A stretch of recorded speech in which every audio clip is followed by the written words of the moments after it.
இன்றைக்கி ஜான்சீடா ஃபுட்ஸில் இருந்து நம்ம பார்க்க போகிறது வந்து நம்ம ப்ராடக்ட் ரிவ்யூ தாங்க. ஸோ இன்றைக்கி நம்ம பார்க்க போகிற நம்ம ப்ராடக்ட் என்ன அப்படின்னா 30 days 30 packs சியா சீட்ஸ் தான் பார்க்க போகிறோம். ஸோ இன்றைக்கி இதுலேருந்து ஒரு பேக்கெட் வந்து நம்ம ஓப்பன் பண்ணி இதை எப்படி கன்சியூம் பண்ணுறது அப்படிங்கிறது தான் நான் இன்றைக்கி உங்களுக்கு காட்ட போகிறேன். வாங்க வீடியோக்குள்ளே போகலாம். ஸோ ஃபர்ஸ்ட் வந்து இந்த மாதிரி ஒரு பவுல் எடுத்துக்கோங்க. ஸோ பவுல் ஆர் கிளாஸ் எடுத்துக்கோங்க. நெக்ஸ்ட் நம்மளுடைய சியா சீட் பேக்கெட் ஒன்று எடுத்துக்கோங்க. ஸோ ட்ராவல் ஃப்ரெண்ட்லியாக இருக்கிறதுனால நீங்கள் ஒரு வாட்டர் பாட்டிலில் கூட நீங்கள் ஜஸ்ட் ஓப்பன் பண்ணி வாட்டர் பாட்டிலில் போட்டுட்டு நீங்கள் போயிட்டே இருக்கலாம். ஸோ அது உங்களுக்கு ஒரு 2 hours நல்லா ஊறி வந்துடும். ஸோ நீங்கள் எங்கே வேணாலும் கேரி ஃப்ரெண்ட்லியாக கொண்டு போய் குடிச்சிக்கலாம். ஸோ உங்களுக்கு தனியாக போய் எடுக்கணும், அந்த பேக்கெட்டோ ஓப்பன் பண்ணணும், ஸ்பூன் எடுக்கணும், போடணும், இந்த ப்ராப்ளம்ஸ் எல்லாம் எதுவுமே இருக்காது. உங்களுடைய ஃபாஸ்டான மூவிங் லைஃப்க்கு இது ஒரு நல்ல சூப்பர் சொல்யூஷனாக இருக்கும். உங்களோட ஹெல்த்தும் வந்து காம்ப்ரமைஸ் ஆகாது. ஸோ வாங்க இது எப்படி மிக்ஸ் பண்ணுறதுன்னு பார்க்கலாம். ஃபஸ்ட்டு நீங்கள் ஒரு எம்டி கப் எடுத்துக்கோங்க, இல்லை வாட்டர் பாட்டில் எடுத்துக்கோங்க. இது நான் தான் குடிக்க போகிறேன், என்னோடய பேக்கெட். ஸோ உங்களுக்கு தெரியும் நினைக்கிறேன்.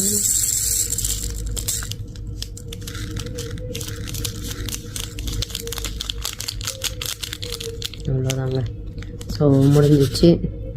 ஸோ நம்ம சியா சீட்ஸ் வந்து இதில் ஃபுல்லாக போட்டாச்சு, தெரியுதா?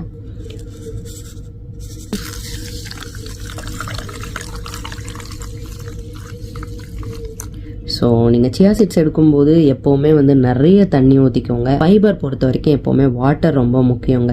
ஏன்னா நீங்கள் எவ்வளோ ஃபைபர் எடுக்கிறீங்களோ அது வந்து அதோட அப்சார்ப்ஷனும் சரி, அதோட ஒர்க்கும் சரி, நீங்கள் எவ்வளோ வாட்டர் எடுக்கிறீங்களோ அதை பேஸ் பண்ணி தான் இருக்கும். ஸோ எப்போவுமே நீங்கள் வந்து ஃபைபர் எடுக்கும்போது சரி, சியா சீட்ஸ் எடுக்கும்போது சரி, கண்டிப்பாக வந்து வாட்டர் நிறைய இன்க்ளூட் பண்ணிக்கோங்க. நெக்ஸ்ட் இப்போ நம்ம இதை வந்து கலக்கலாம். இது வந்து ஊற ஊற ஆட்டோமேட்டிக்காக வந்து அதுவே வந்து டிசால்வ் ஆகிடும். போட்ட உடனே இப்படி தாங்க இருக்கும். ஸோ இது வந்து நார்மல் தான். இந்த 30 days சேலஞ்ச் நீங்கள் எடுத்தீங்க அப்படின்னா கண்டிப்பாக உங்கள் ஸ்கின் க்ளோவாகும். செகண்ட் வந்து உங்களோட பெல்லி ஃபேட்டு தொப்பை உங்களுக்கு குறையும். தேர்ட் வந்து உங்களுடைய பேட் கொலஸ்ட்ரால் கம்மியாகும். உங்களுடைய ஹார்ட் ப்ராப்ளம்ஸ் எல்லாம் இருக்குது அப்படின்னா அதெல்லாமே கம்மியாகும்.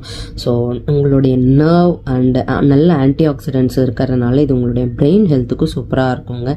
ஸோ ட்ரை பண்ணி பாருங்கள். இந்த மாதிரியான ஃபுட்ஸ் எல்லாமே வந்து உங்களோட டயட்டில் ஆட் பண்ணிக்கோங்க. ஸோ சோக் பண்ணியாச்சு. சோக் பண்ணி ஒரு 2 hours ஆகிடுச்சு. ஸோ 2 hours ஆனதுக்கப்புறம் எப்படி இருக்குன்னு பாருங்கள். நல்லா ஜெல்லி கன்சிஸ்டன்சி எல்லாம் சூப்பராக இருக்குது.